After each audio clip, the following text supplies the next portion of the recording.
Hi to all. आज हम करेंगे क्लास 10 की आरएक्स सवाल की एक्सरसाइज 5A में क्वेश्चन नंबर 1 क्या कह रहा है। So that each of the following progressions, ये बताना है कि ये एपी में है, अर्थमेटिक प्रोग्रेशन में है और फर्स्ट टर्म इनके बीच का कॉमन डिफरेंस और नेक्स्ट टर्म भी फाइंड आउट करना है। तो कैसे करेंगे, चलिए करते हैं। देखो यहाँ पे डालेंगे सॉल्यूशन। कैसे करते हैं, अभी फर्स्ट टर्म क्या होता है, फर्स्ट टर्म को डिनोट करते हैं ए से। फर्स्ट टर्म डिनोटेड बाय ए, तो फर्स्ट टर्म क्या है, ए इज इक्वल टू 9 है, ठीक है। सेकेंड टर्म क्या है, सेकेंड टर्म यानी टी, ये हो गया ए कह देंगे या इसको कह देंगे T1। और T2 क्या है, T2 गिवन है हमें 15। सेकेंड टर्म कितना गिवन है, 15 गिवन है, ठीक है। तो एपी में दिखाने के लिए, अर्थमेटिक प्रोग्रेशन में दिखाने के लिए कॉमन डिफरेंस हमेशा सेम आना चाहिए। तो ऐसे करेंगे T2 minus T1 is equal to 15 minus ये D, 15 minus 9 is equal to 6। तो D इज इक्वल टू कितना आ गया, 6 आ गया। अभी ऐसे थर्ड टर्म को सेकेंड टर्म से लेके करेंगे। थर्ड टर्म क्या है, थर्ड टर्म है हमारा, देखिए थर्ड टर्म क्या है, थर्ड टर्म है 21, T3 है 21, T2 है 15, T2 है 15। तो D is equal to T3 minus T2, तो D is equal to 21 minus 15, D is equal to 6। तो ये D1 हो गया, ये D2 हो गया। हेंस अभी हमें पता चल गया, क्या पता चल गया कि D1 और जो D2 हैं वो इक्वल हैं। So it is in AP, it is in AP। हम लोग डायरेक्ट भी कर सकते थे, लेकिन पेपर में सॉल्व करना होता है तो शो करना था, तो शो करके दिखाएंगे कि ऐसे ये AP में है। अभी फर्स्ट टर्म निकालना है, तो हमने बोला है फर्स्ट टर्म क्या होता है, जो T1 होता है वही फर्स्ट टर्म होता है। तो फर्स्ट टर्म क्या है, जो फर्स्ट लिखा होता है वही फर्स्ट टर्म होता है। तो A इज इक्वल टू 9, ये फर्स्ट टर्म 9 हो गया। कॉमन डिफरेंस हमने फाइंड आउट ही कर लिया है, क्या, D इज इक्वल टू 6। दोनों में कोई भी लिख दो, 6 ही बराबर इक्वल है, ठीक है। कॉमन डिफरेंस 6 हो ही गया है। उसके बाद हम लोग क्या करेंगे, नेक्स्ट टर्म निकालना है। तो नेक्स्ट टर्म कौन सा टर्म निकालना है, देखो ये फर्स्ट टर्म है, ये सेकेंड टर्म है, थर्ड टर्म है, ये फोर्थ टर्म है, फिफ्थ टर्म निकालना है। तो T5 निकालना है हमें। क्या निकालना है, हमें निकालना है T5। T5 क्या होता है, T5 अभी देखो हम लोग ऐसे भी कर सकते थे, 6 का कॉमन लिखो, हर एक जो लिखा हुआ है उसमें टर्म में 6 का डिफरेंस है, कॉमन डिफरेंस है। तो इसमें 6 ऐड करेंगे तो हमें नेक्स्ट टर्म मिल जाएगा।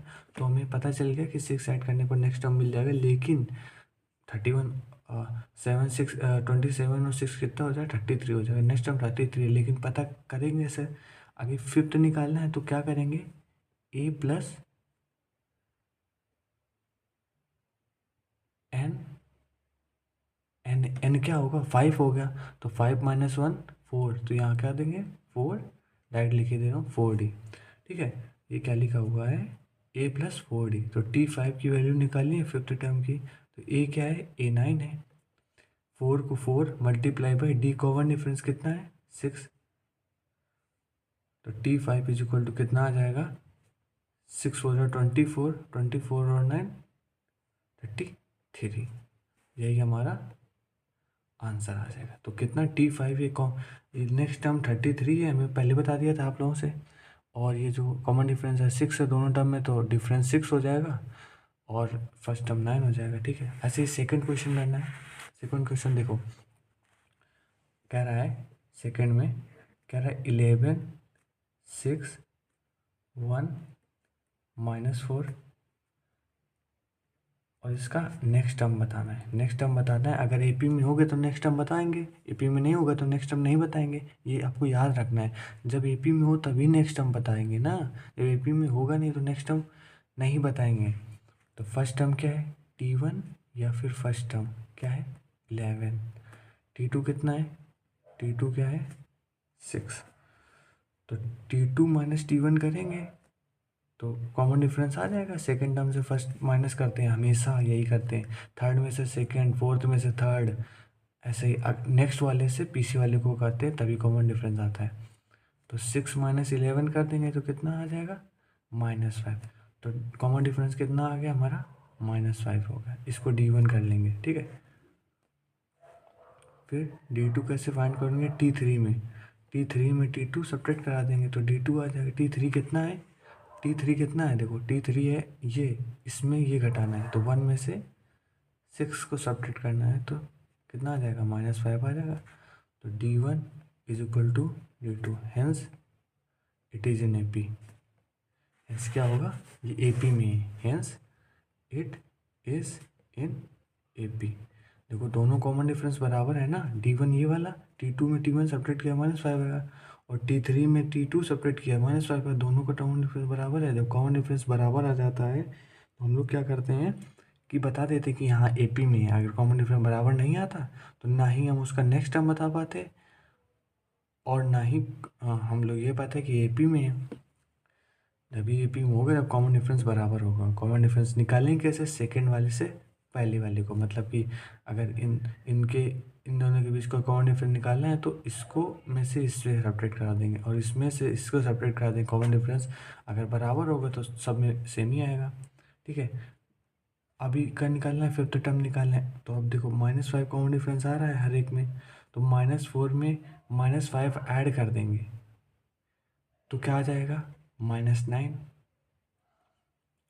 -5 में -4 में -5 ऐड कर देंगे, -9 आएगा, ठीक है।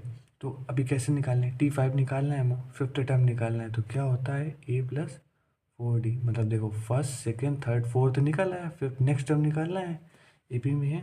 तो T5 is equal to, A कितना हुआ है, A दिया हुआ 11 + 4D।